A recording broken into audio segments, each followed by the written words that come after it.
In today's video, I'm going to teach you how to total columns in Google Sheets.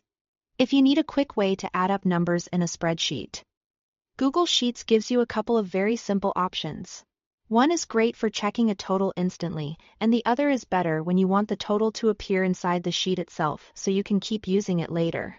To begin, highlight the column or the specific cells you want to total. As soon as those cells are selected, look toward the bottom right corner of your screen.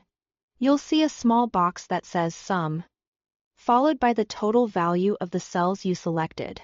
This is the fastest way to get an answer without typing anything into the sheet. That bottom right summary box is also useful for more than just totals.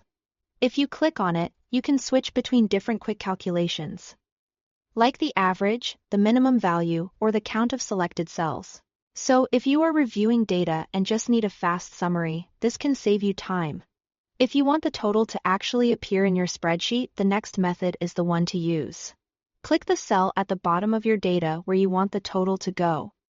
Make sure you choose a blank cell so your result doesn't overwrite anything important. Next, type equals, then sum, followed by an opening parenthesis.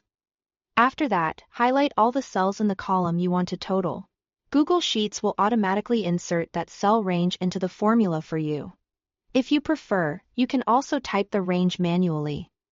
For example, using a format like a 2 through a 20 inside the formula. Once the full range is included, close the parenthesis and press Enter. Google Sheets will immediately calculate the total and display it in that cell. If any of the numbers in your selected range change later, the total will update automatically, which makes this especially helpful for budgets, trackers, and ongoing spreadsheets. A good tip here is to double-check that you are selecting only the numeric cells you want included. If you accidentally include headers or extra rows, your result may not match what you expect. Also, using the Quick Sum preview first can help you verify your formula total afterward. That's all it takes to total a column in Google Sheets, whether you want a fast answer or a permanent formula in your spreadsheet. Thanks for watching.